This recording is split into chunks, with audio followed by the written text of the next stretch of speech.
Hey, what up? So, let's see. Barriers, walls, and protection, and the defense mechanisms of the subconscious.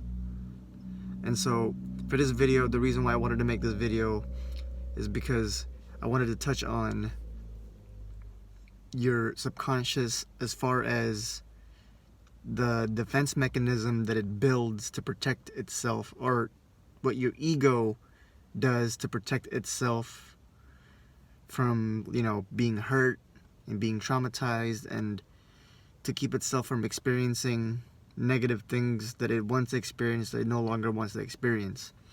And so, okay, what do I mean by that?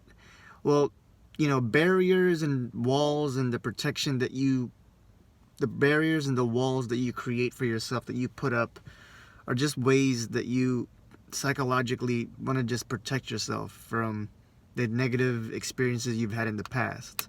And so, essentially, when you go through things that you didn't like, obviously things you didn't like, that's what you're protecting yourself from. So things that you have experienced in your life that you didn't like, that hurt you and created some sort of impact of pain or discomfort, or things that get imprinted into your subconscious, which later on becomes something that your ego builds as a barrier, or like a wall, or some form of protection. And that's something that kind of sets you off from your child self compared to your adult self. Because think of when you were a kid. When you were a kid, you were more open-minded and you were more open-hearted. You were more free-spirited, right? Because that's really the world that you come from, is the world of where there really was no pain and discomfort, and you were essentially, I guess you could say that you come from so-called heaven, because that's where you come from. That's where you originally came from, which is why when you first enter this world, you have that essence with you as a child of being free-spirited, of being open-minded, open-hearted, where you're more trusting of people. You were not distrusting or mistrusting of people. You only build distrust or mistrust from experience as you grow up through life, through the many years of your human life. You learn these things as a human, as an adult. You learn not to trust people. You learn to watch out for this, watch out for that, look out over there, look out over that. Don't do this, don't do that. You got hurt from this last time. This caused you pain and discomfort. That guy was an asshole. That bitch played you. They didn't tell you the right things, and this person, that person. Like, it's almost like a blame game in essence, because the only reason that you get a sense of distrust from others is because they hurt you, or they damaged you, they bothered you in some sort of way. You pick up the idea of distrust or mistrust, or the lack of trusting people, because of your experiences. And so those are the things that impact your subconscious and imprint your subconscious, because, like I said, think of when you were a kid. When you were a kid, you didn't have a lack of trust with people. You were naturally trusting. And when you were naturally trusting as a kid, you didn't have to think of the word trust. It was just in your nature. The word trust wasn't even, like, the literal word trust wasn't in your vocabulary. It was just something that was natural to you. It was just like a part of your essence. Just like when you were a kid playing with other kids, you didn't have to know this other kid's name and number and address to trust them and to play with them. You just would play with them because you picked up on their vibe and you wanted to have fun. They wanted to have fun, and you definitely recognized that they were a kid like you. And the only intention you had was just to play and have fun. That's it. And make friends. That was it. And that was your natural essence. You didn't need to know this person's name and number and address and information and Facebook and Instagram, and I gotta talk to you for a couple of days, I gotta get to know you. Like, no. The moment you see another kid, you want to fucking play with him, because that was just some inner joy and free-spiritedness that you had within yourself. And that's not something adults have. Adults have so many limitations, especially with their ego and the barriers they have.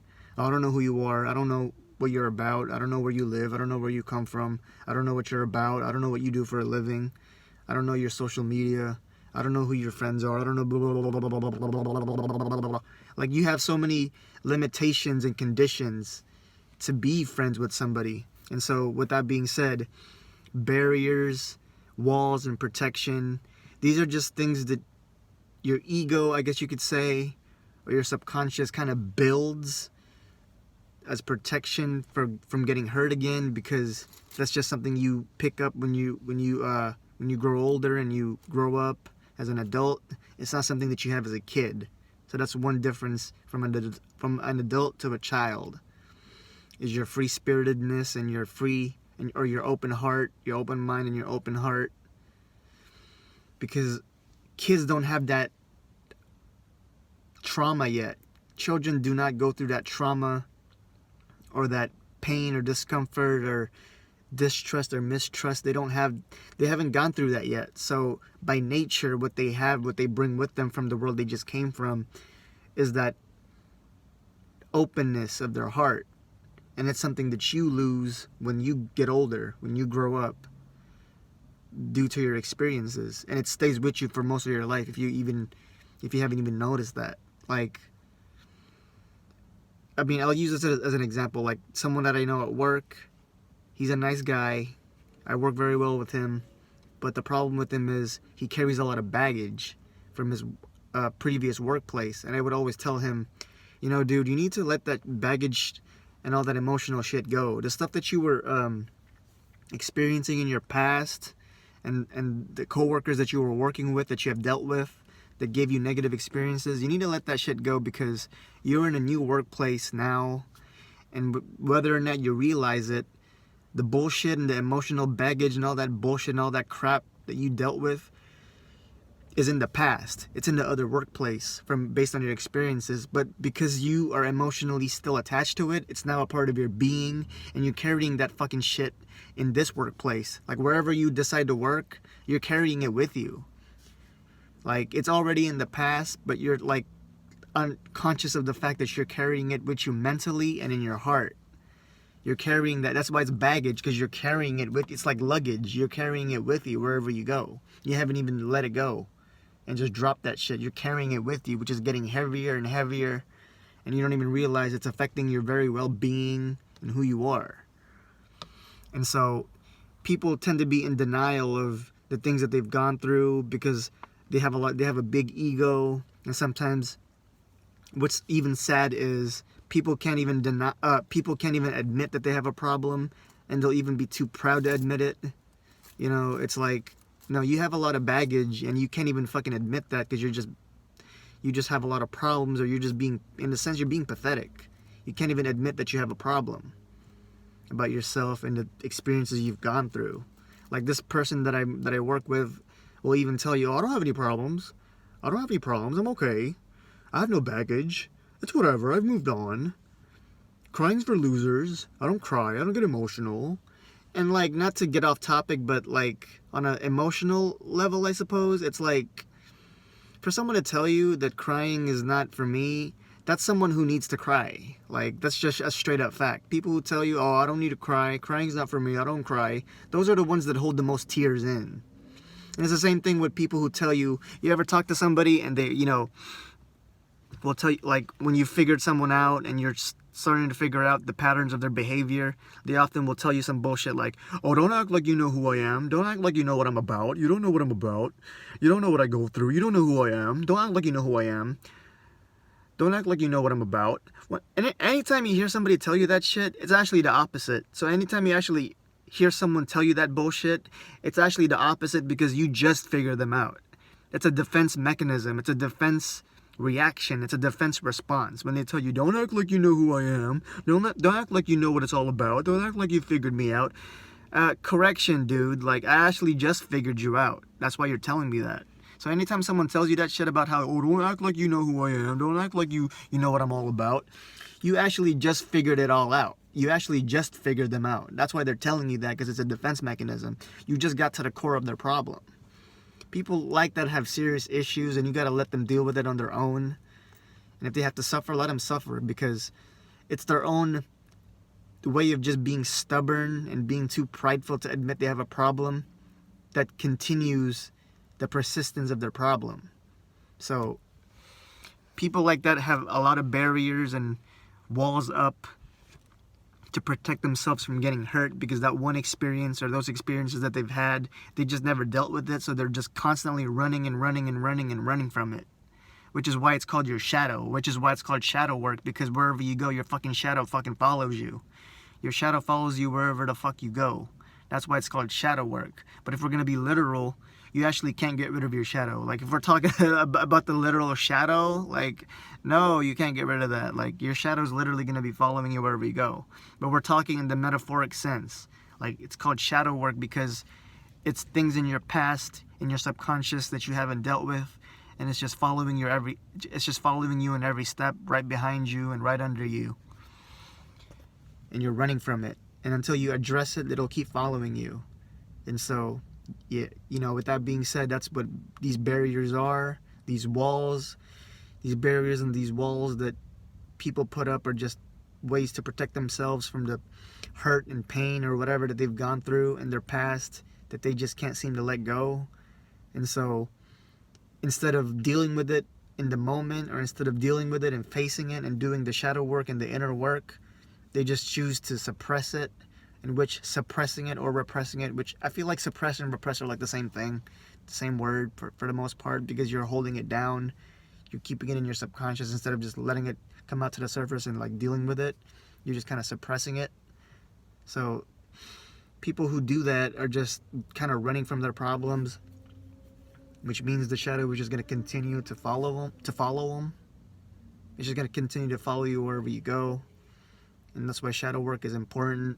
Power of awareness is important, because the things in your subconscious just kind of, they sink, the things that you experience, the emotional impact and all these things, they sink deep within your being, and they get stuck there, and they become a part of your being, a part of your vibration, your energy, your self-concept, your essence, and it just carries with you wherever you go, and it's going to impact and shape your attitude and your behavior and your energy and your personality.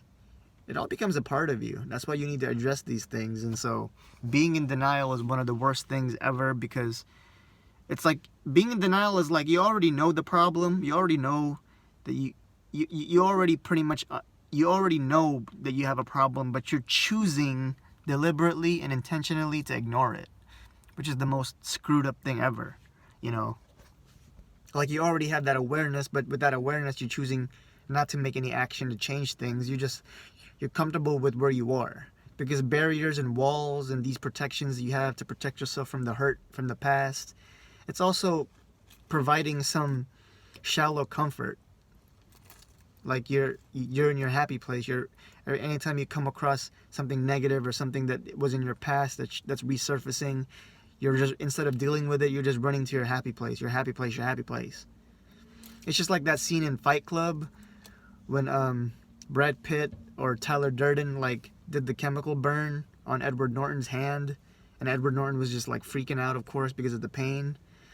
And what Edward Norton was doing, instead of like dealing with the pain in that moment, was he just kept going to his happy place. And Tyler Durden would like smack the hell out of his face and tell him, stop running to your happy place and deal with the pain. And of course, we're not condoning chemical burn or any kind of physical pain here. This is just an example I'm making metaphorically, that instead of dealing with the issue at hand, you're literally choosing to run from it. You're aware it's there, but you're running from it instead. And so, you know, again, power of awareness, you know, I feel like that video was kind of slept on.